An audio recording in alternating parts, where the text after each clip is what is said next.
Welcome back here in the room and remotely connected to everybody who is watching us on the live stream. Our today's IAF Global Networking Forum program will start with a panel on the topic of forecasting future space habitability, lessons learned from 20 years of ISS permanent occupation. The session was organized by the Chapman University, and we will again have speakers here in the room and also from remote. Moderators of the session, and I would like to welcome here, are Professor Justin Walsh, Associate Professor of Art History and Archaeology at the Chapman University, and Jean-François Gerbois, astronaut and founder of Air Zero G. Floor is yours, gentlemen. Thank you very much. This panel was occasioned by the marking of 20 years of continuous occupation of ISS last November, and also, of course, with a variety of new initiatives from the impending private astronaut visits, private space stations, and the construction of new next-generation habitats in LEO and around and on the moon. And so the time is right to ask the question, what lessons have we learned from ISS that will impact the habitability of future space habitats? There will be a much wider range of people and a much wider range of activities beyond, for example, the category of missions going forward. And by habitability, we mean something beyond survivability in the conditions of space, to include work conditions, social considerations, levels of training, comfort, etc. The agenda for this panel is going to start with relevant questions, one for each of the panelists, just about 5 minutes for each one, and then an opportunity for the panelists and us to interact jointly to talk about some of the things that have been said, and then we'll have some closing remarks. I want to begin by introducing the panelists. Some are remote and some are present here on the stage with us. First, Andrea Boyd. Andrea is Deputy Lead of Astronaut Operations and Eurocom, stationed at the European Astronaut Center. She joined the International Space Station Flight Control Team in Europe 10 years ago, certified as a flight operations engineer for payload control and for crew operations and biomedical.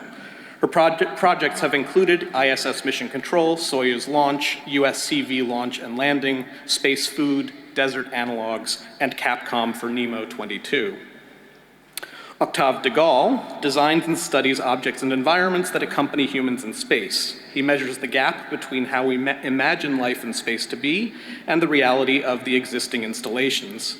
To this end, he founded a design agency that aspires to find ideal forms that would allow us to really live in space and not just to survive there. In 2015, he created Spade Agency together with British designer Matthew Sindel. Their first client is the champagne company G.H. Mumm. Sandra Heuplich-Meusburger is a researcher and practicing architect in habitability design solutions for compact and extreme environments. She analyzes inhabited, isolated, confined, and extreme environments on Earth and space from a human perspective as a basis to assess existing and future living and working environments in space. Sandra is the author of Architecture for Astronauts, an activity-based approach, and co-author of Space Architecture, Education for Engineers and Architects, Design and Planning Beyond Earth, and the upcoming book, Space Habitats and Habitability. Sergei Krikalev probably needs no introduction, both for his accomplishments and the number of events he's been a part of here at this conference, but he worked on the ground support team for Salyut 7, the orbital station, and became cosmonaut candidate for the Buran space shuttle team. Later, he was included in the main crew of the joint French-Soviet mission in 1988. He accomplished 6 space flights, 3 on board Soyuz and 3 on board Space Shuttle, with 803 days of cumulative spaceflight time living on Mir and ISS. Following his career as a cosmonaut, he has held high positions in the Energia Corporation, the Cosmonaut Training Center, SNIMASH Institute, and Roscosmos. Julie Patarine-Josek is lecturer at St. Petersburg State University and associate fellow at the Centre Emile Durkheim for comparative sociology and political science. Her dissertation, the first ethnographic research of the International Space Station, emphasized the role of human spaceflight in the construction of post-Soviet Europe. She is currently working on the forthcoming book, Manufacturing the Astronaut, an Earthly Ethnography of the International Space Station. And finally, Ashley Hsu is Associate Professor of Science, Technology, and Society at Virginia Tech. She works on the philosophy of technology at its intersection with disability studies, animal studies, and emerging technologies. Her current research is about ableism in science and technology and the authentic relations disabled people have to technologies. She's interested in how disabled people have been used by, but kept from space programs, how disabled bodies are produced by the environs of space, and the prospects for recruitment of disabled people for space missions and habitation. And with that, I'd like to give the floor to my colleague Jean-François Clairvoy to ask the first question of Julie. Thank you, Justin. So I repeat again, we have the first session of answer to questions, and then we expect you to interact between each other, the six of you. So Julie, from a social science perspective and based on lessons learned from 20 years of continuous occupation of ISS by more than 60 crews, tell us your thoughts about how could we make space habitats more inclusive and sustainable in the future. Thank you, Jean-François, and thank you, Justin, for the introduction. So since I'm the first one to speak, what I propose is to give you some food for thought. And I would like to start by talking about two scholars in social science. The first one is Jen Young, who was a folklore studies scholar and who in the 1970s studies how Native Americans, especially the Zuni tribe, apprehended the NASA's Apollo program.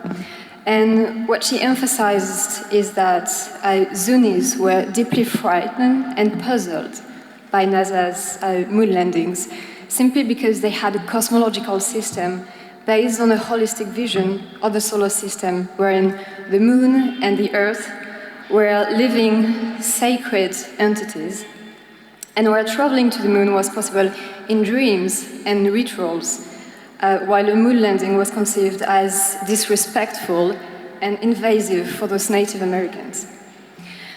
The second author I would like to talk about is Slava Gerovich, a Russian historian who published extensively on the Soviet human space program, and especially on how the social representation of the cosmonauts in the Soviet society influenced the design and the manufacture of space vehicles and the human-machine interface that frame criteria to select and train the crews. So what these authors share is that they both relate to the fact that they highlight how much social norms and values in a special social, cultural, and political context not only influence our willingness to engage in space exploration, but also deeply influence shape a space program, including in the very way a space station or a transportation vehicle is conceived beyond its technical features.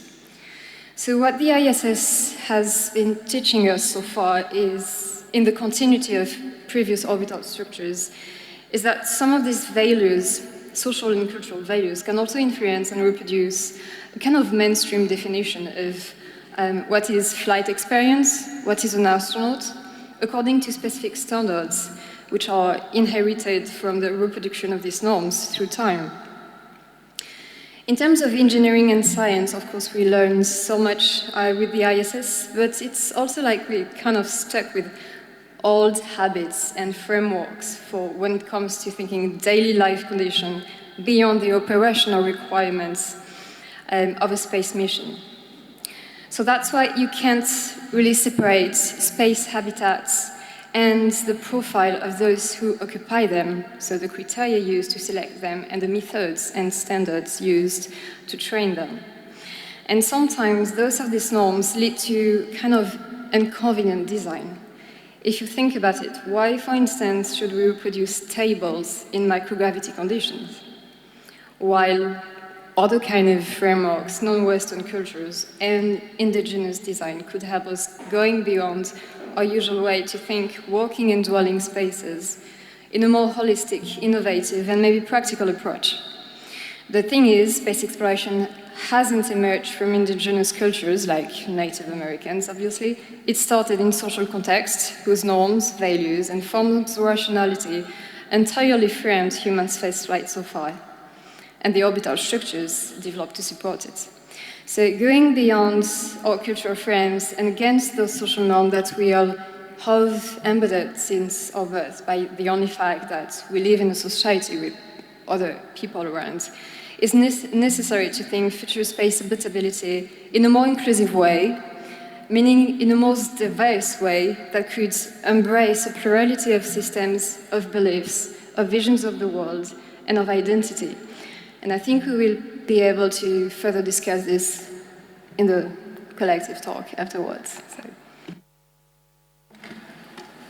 Thank you, Julie, for that intervention.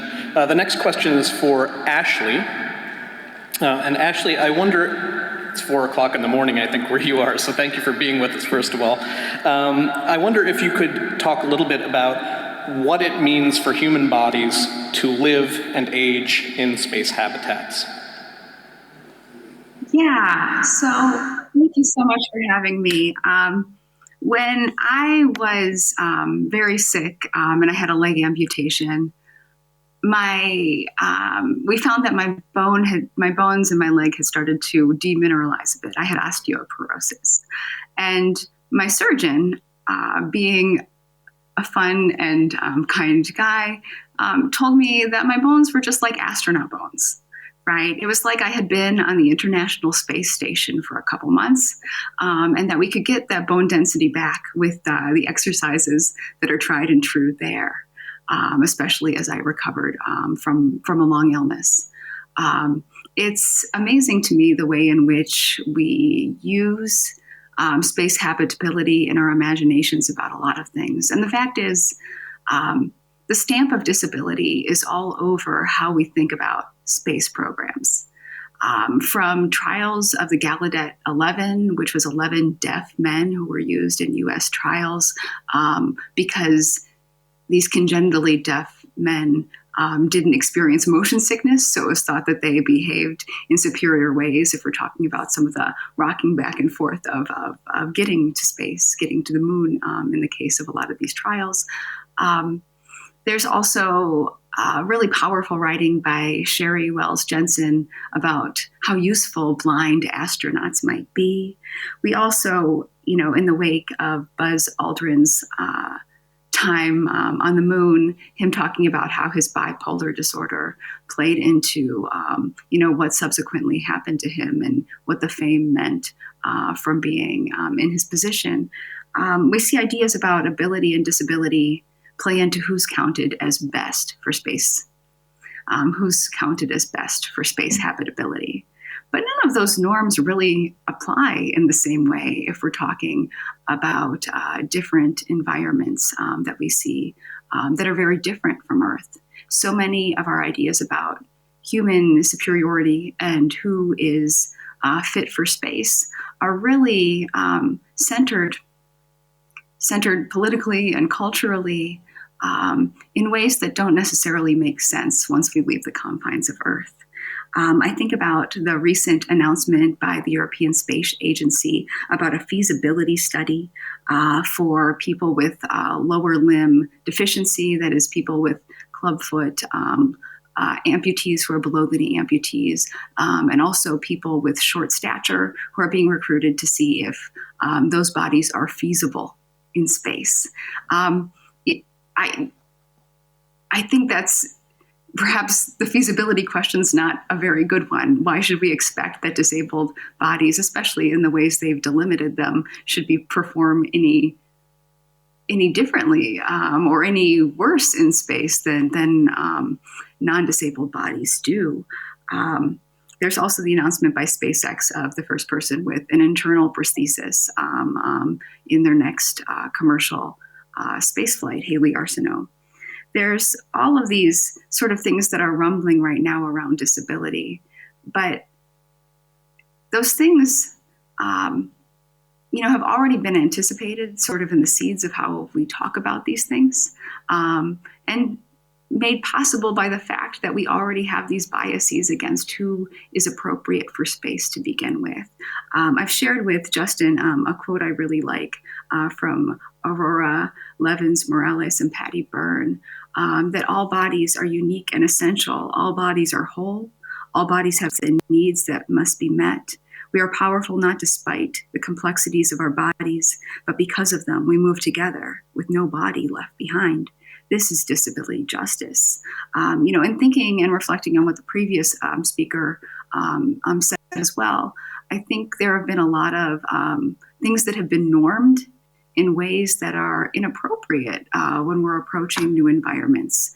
And thinking about privileging the voices of people who haven't been heard, who haven't been considered, it becomes really important, especially since so much of this is useful, right? When I think about these different perspectives on space, it enriches our wider view of space habitability.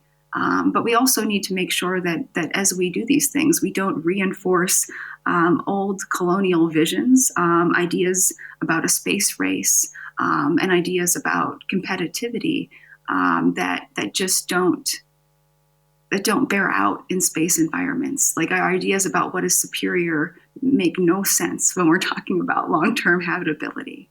It just becomes unmoored. So I'll turn it over for the next speaker, but thank you so much. Thank you, Ashley. Now, let's turn to Octave, space designer. Octave, space habitats are much constrained by the environment of space, like confinement, like exposure to weightlessness, and where we lose objects. Every astronaut has lost a lot of objects the very first hour of the very first flight. How do you see, from your perspective, the possible evolution of comfort and living conditions from the ISS era to space habitats of the future?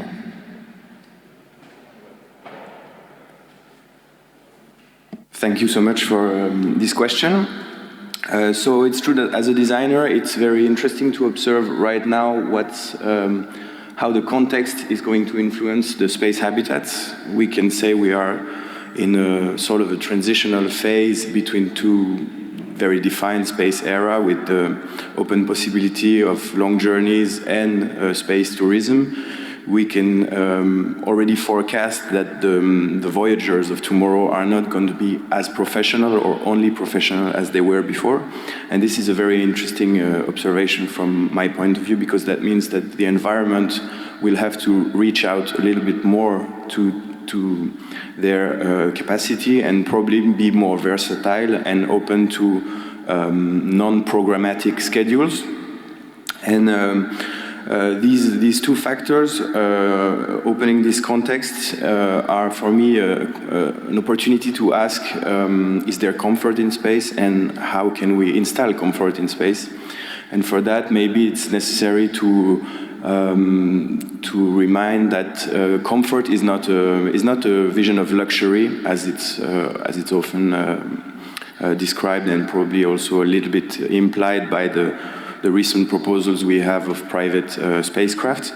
And comfort, if it's linked to ergonomy, obviously, is also something that could be a psychological feeling. And in this case, it's very interesting because, as you said, I really like this idea that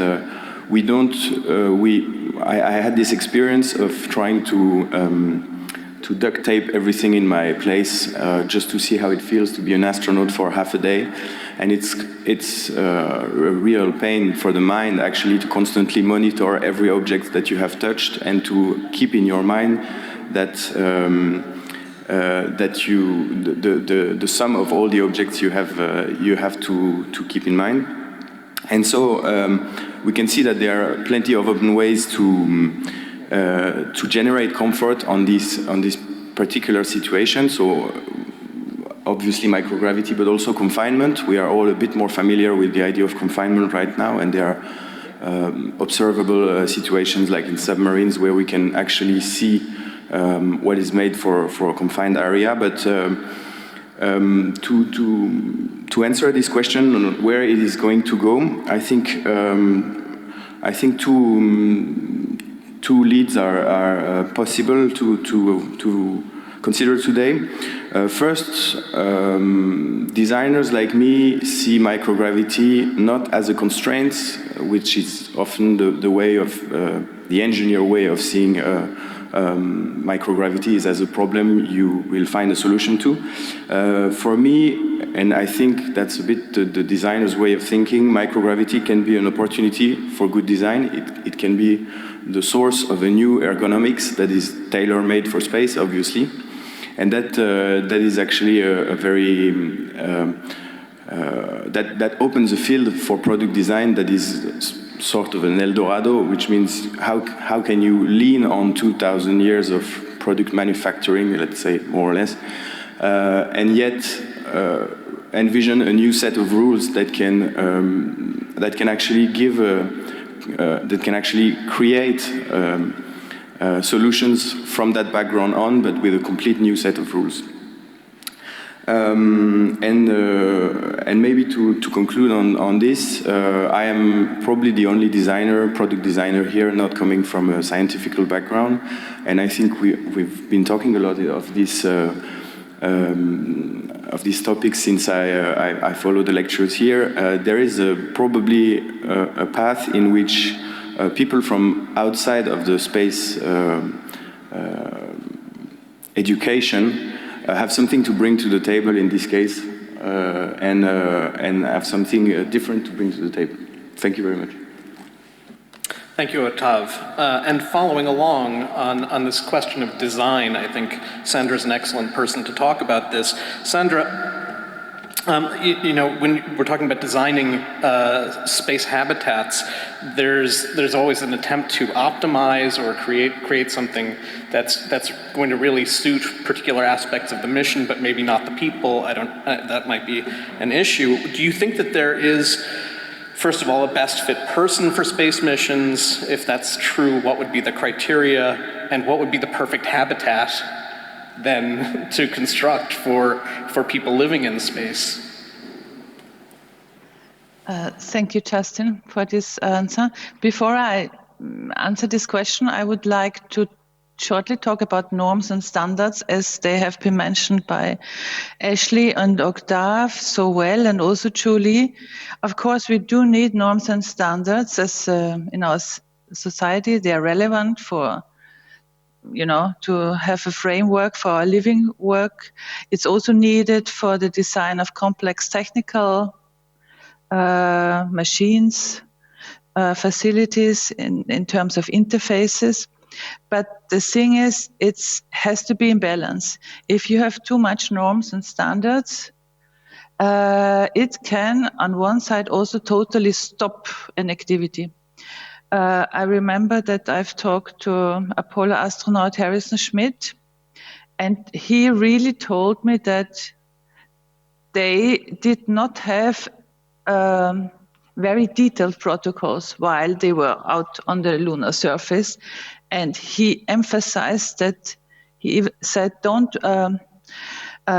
control too much. That's what exploration is all about. And that's exactly what we have also learned from the ISS. Okay, we have started with finding the best fit person for a mission. And it has been learned that the right staff, you know, the perfect man, does not exist, and it always depends on mission characteristics. But then we have the question of, what if there is no perfect right staff astronaut? Is there then a perfect habitat? No, of course there's not. So we have to learn that there is no perfect habitat, as there is no best fit person. And this is exactly the challenge of the future, that we are looking towards a multinational, multicultural team of astronauts that are all bringing something from Earth with them, and that's their beliefs, their traditions, their expectations.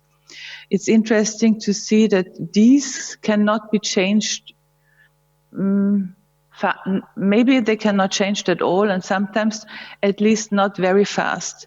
But at the same time, the physical conditions, as soon as you're in the microgravity environment, the body has to adapt very abrupt. So that is an interesting approach.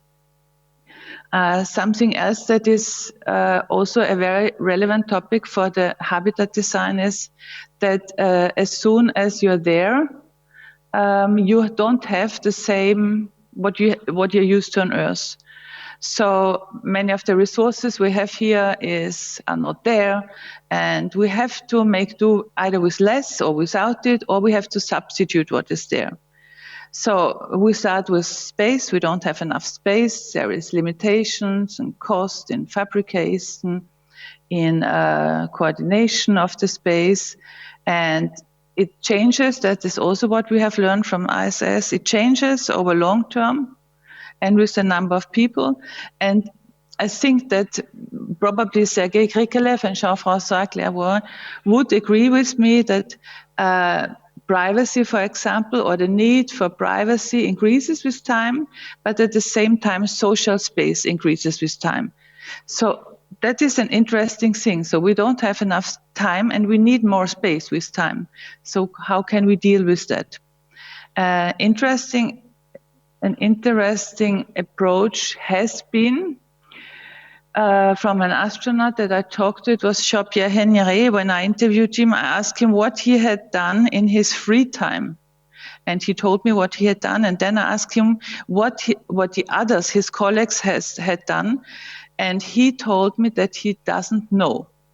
So I thought this is really interesting. How can you not know what others do in this tiny space station? And it is just a strategy how to really be able to live together. So also this strategy, when we have an intercultural group with less training or a little training or maybe even non-training, they will all bring their norms, standards, and settings, and will make the place their home. So this will be a task for any future space architect to create a home in space, but a home that serves as a home to a lot of different personalities and a lot of different groups. So I think this is something for the future we still have to learn. Yeah, that's about it. Thank you very much. Thank you, Sandra. Now we have questions for Sergei. Sergei is probably the one who has the greatest, by far, experience of living in space. After more than 2 years and 2 months in 4 different types of habitats from very short time, transport vehicle and some bigger, space stations. I have 2 questions for you. One quick and one, I would say, more serious. But the one is important for me. What is your best memory about living in space compared to on Earth? Something that you could experience only because you were in space, sleeping or washing, eating, or sharing good time with friends. What's your best memory? And then my second question will come next. Well, there is no any specific place. There are some stories. Actually, probably the best memory is from strong emotions. And strong emotions start from first look outside in the window. And saying in general what I liked being in space, although weightlessness is very, I would say, tricky situation you are staying in, because on one hand you can do something easier, on the other hand it actually make your job sometimes more difficult, because you need to attach everything, you need to be attached to yourself, it's much more difficult to apply force. But what I really enjoy being in space is capability to fly. And I remember in the beginning when we came to the station, my first visit to station was Mir, Expedition 4 on Mir, and Mir station consists at that time only from 2 modules. And usually what we were told that you have to be very careful moving around and be attached to handrails one way or another by foot, by hands. But as much as possible, I was trying to fly, and I really enjoyed it because when we get more room in the station, when I came to ISS, and ISS also was small for Expedition 1, but still we were trying to fly in the station as much as possible. I like it. That means you're still a child sometimes, even in space. But maybe one more story about it. I flew on acrobatic airplanes before I became a cosmonaut, and when we were flying, we have some kind of psychological support when you have capability to talk to your friends, family, and the friends from flying team came to communication, and I was showing them that some maneuvers you can do in space just to have your hands out, and you don't need wings to fly in space. Now, a second question, Sergey, with your operational experience. Habitats means transportation to and from the habitats. And so far, the only ultimate emergency scenario was using the transport vehicle as an escape system to come back on Earth. Do you think we can evolve to space habitats where the ultimate emergency is not necessarily a rescue vehicle attached, ready to take you back on Earth, but a safe haven, somewhere attached or not to the habitat?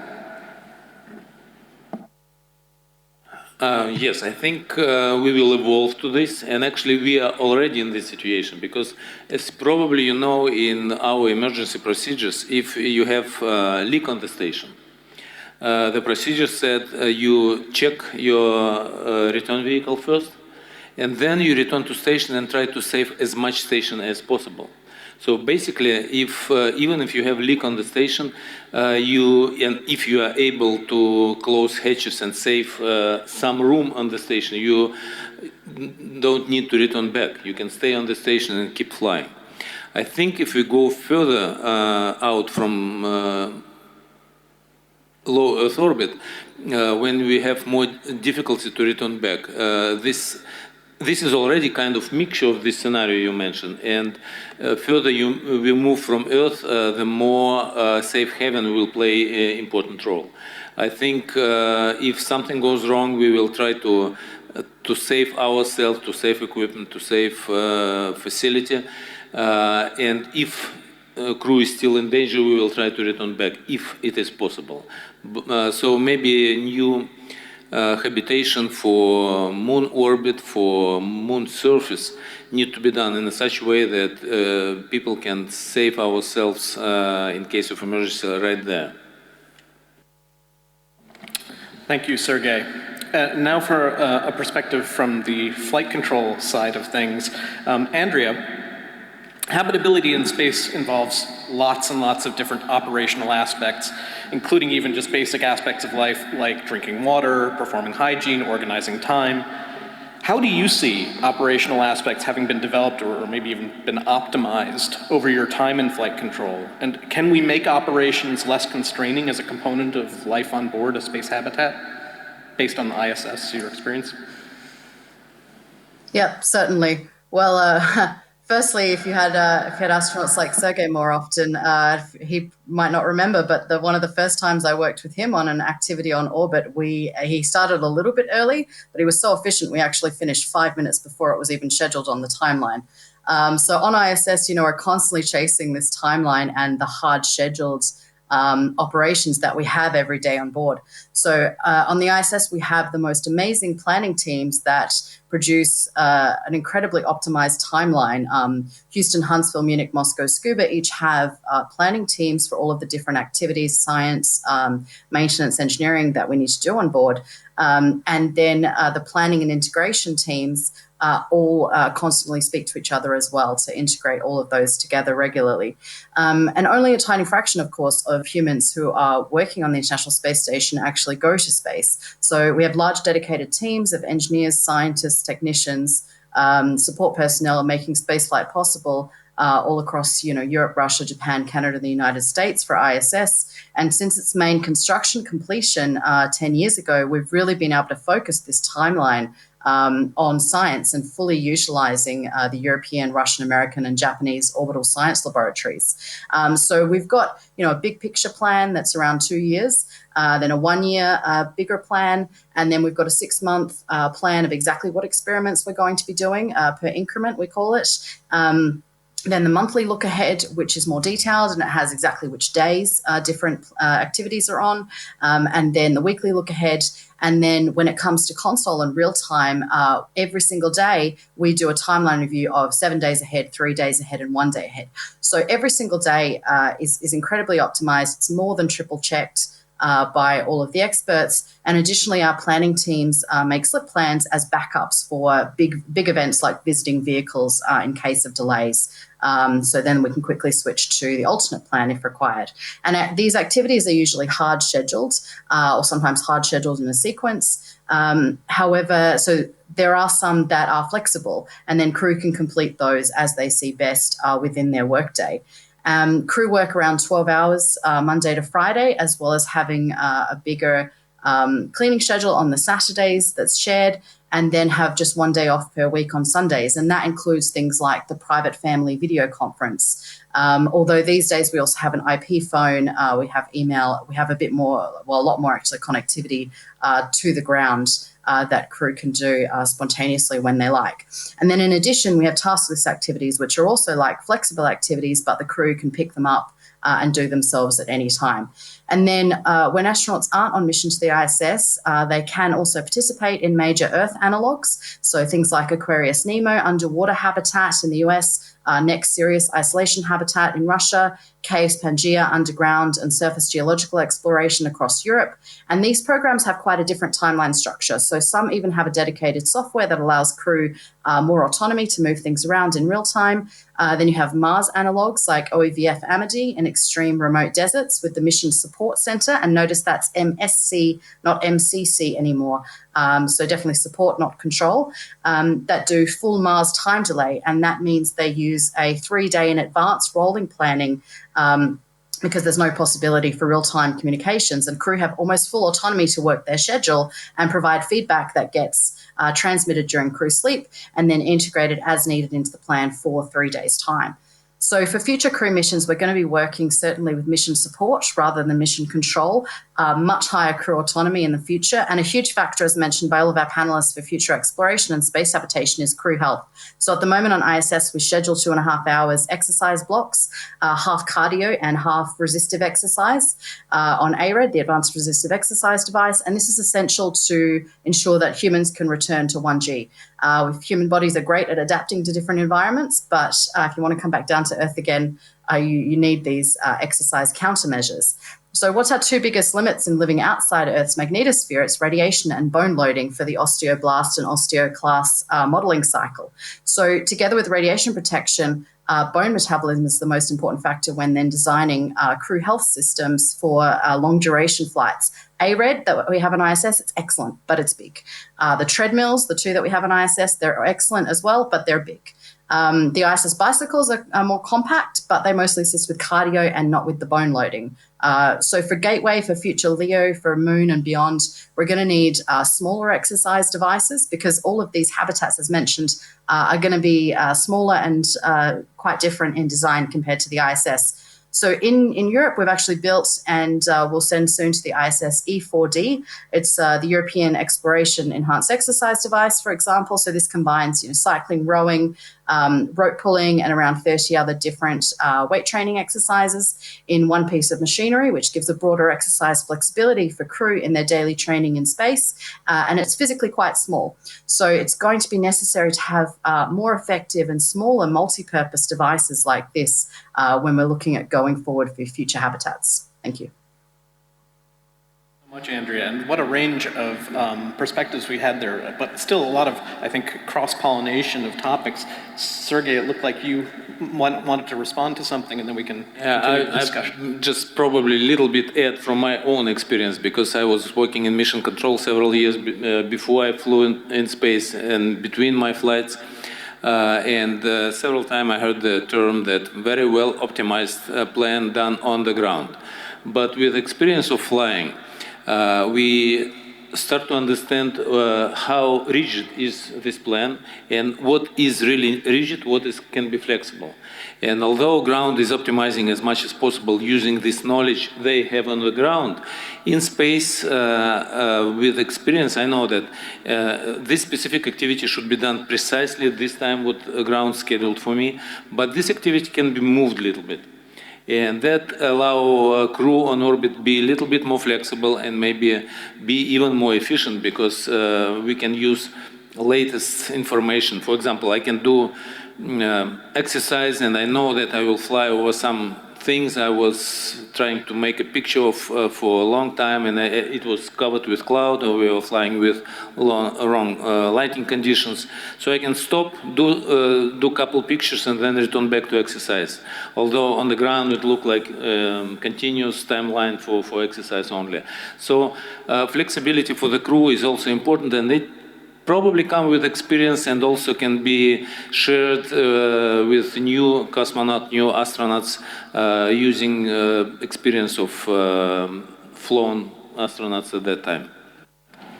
Thank you, Sergey. I wonder, I mean, this week this can be kind of free-flowing if we wanted to be, but Sandra, you were talking about time as well, and I wonder if you had any response to what was just stated by Andrea and Sergey. I agree that flexibility is a must, also in terms of habitat design, because when I have interviewed astronauts on human activities, for example, where they slept, where they were eating, where they would do exercise, where they felt home or in peace, it's such a variety, and I'm sure it's even bigger, the variety. And I think the importance is that there has to be available space, at least temporal, in order to support these activities. I mean, for example, what Sergei Krikalev said with looking out of the window, I'm always thinking of this example that there was this famous story of a window that was used for looking at Earth, but it had no handhold around it. So what the people would do, they would just hold on to this hose, but you know, as an not thinking or not on purpose, just because it's a reaction, a body reaction while looking out of the window to be stable. And the more they held on to this nose, obviously it became leak, and then it was a big issue in the news.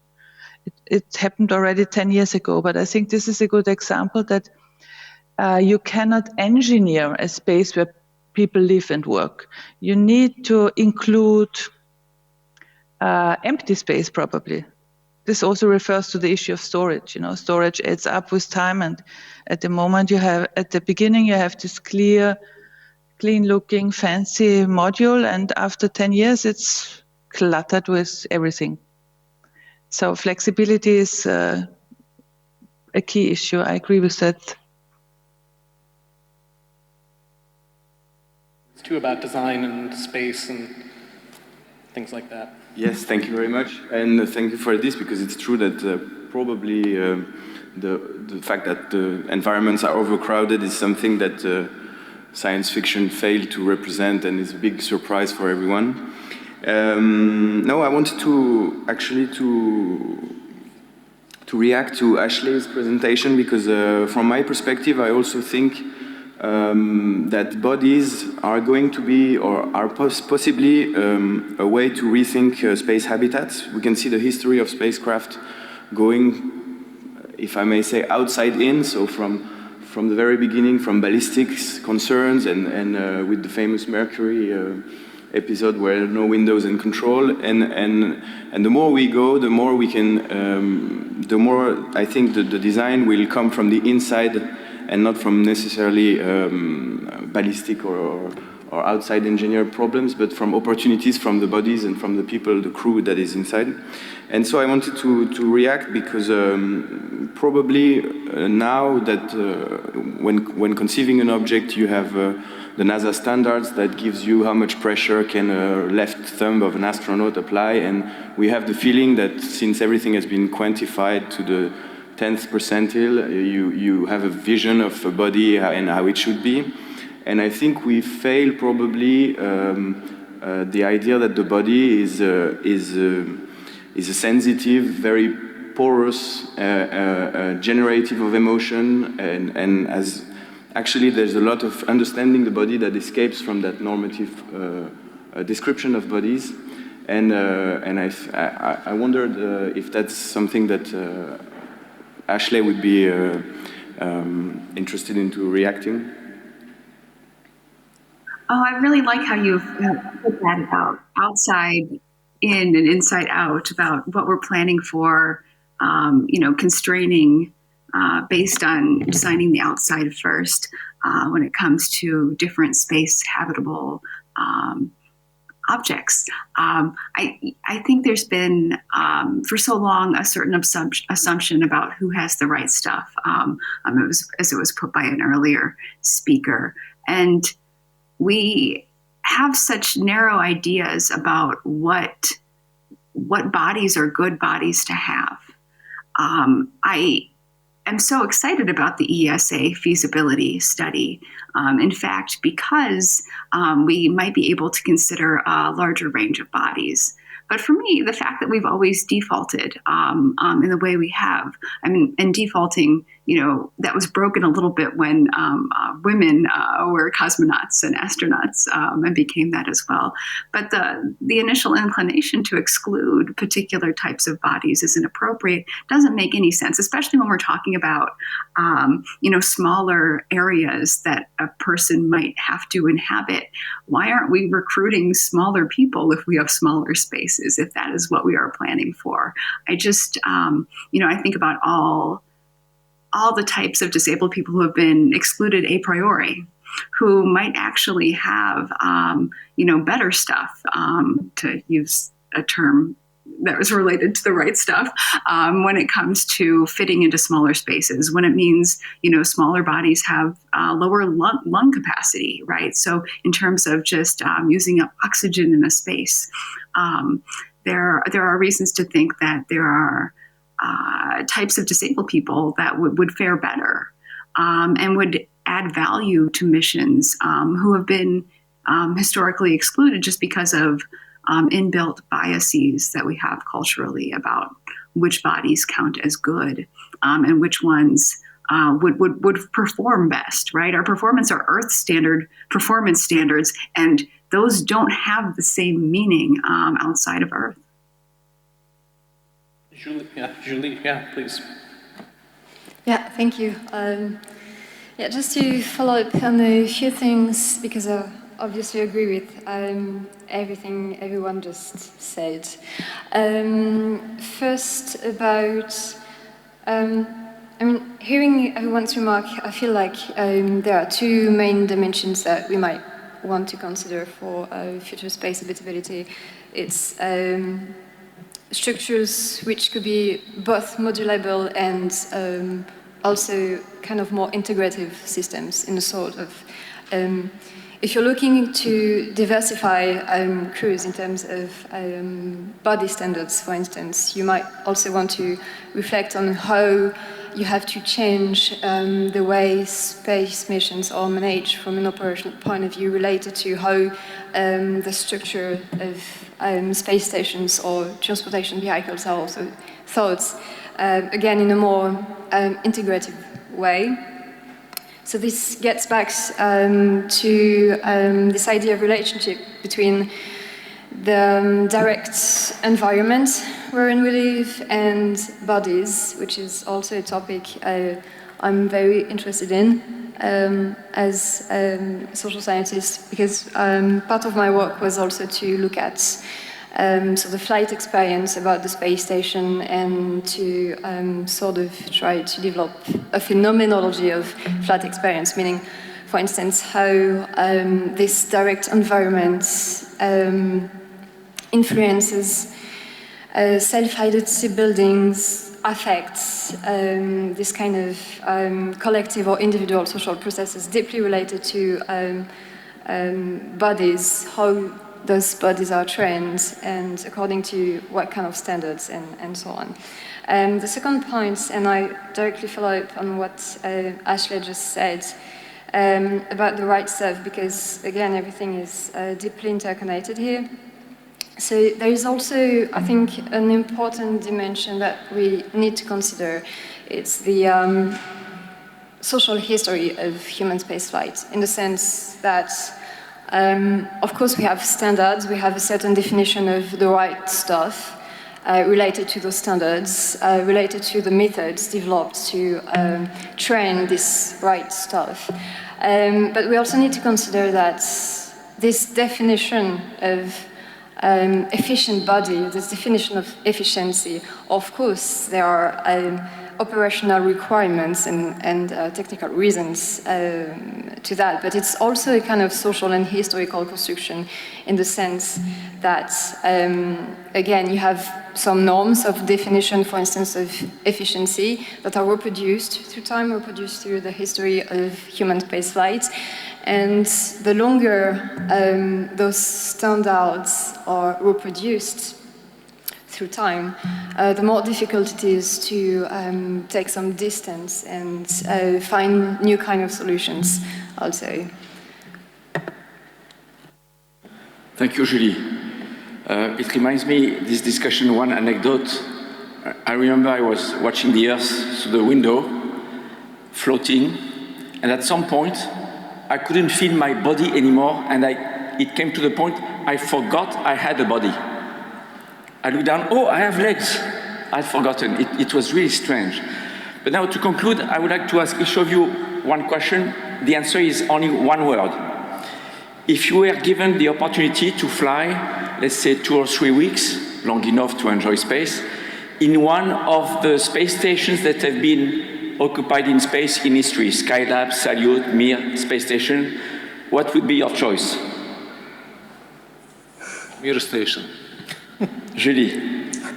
None, actually. I would prefer the void, if it was medically possible. Which one?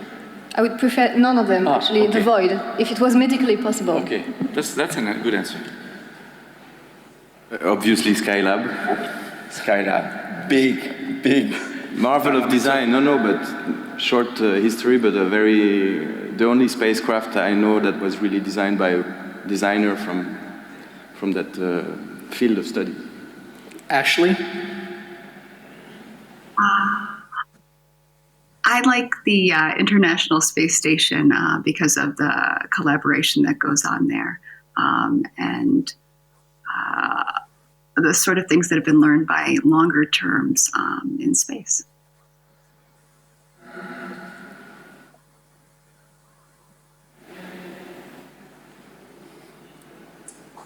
And yeah, same for me. I'm extremely biased, of course, with the space station. Sorry, and Sandra, do you want to tell us?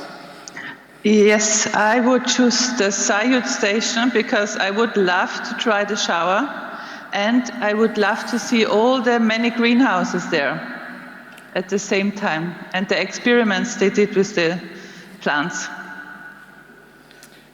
Julie, I give you one more chance. Give us the name of a station in a movie or in the future. A science fiction space station, if you have one in mind, maybe. You mean a model of station that already exists, or? No, one that doesn't exist, but that has been imagined by writers or filmmakers. Mm-hmm. It will be a kind of modulable sphere. Like, 2001 Space Odyssey, the big wheel. Yeah, kind of. Yeah, I guess so. All right. Thank you all for your participation. I think that, just to wrap this up, I think it's really exciting to think about not only are there all kinds of different activities that are going to be happening in future space habitats. There are also different perspectives coming from the social sciences, from design, from the hard sciences, from the operational side of things and the experience of the space agencies, et cetera. All of these are going to be coming together in new ways, and I think that that's probably the most exciting part of all of this. Thank you to the panel for your contributions. I think this was wonderful. Thank you.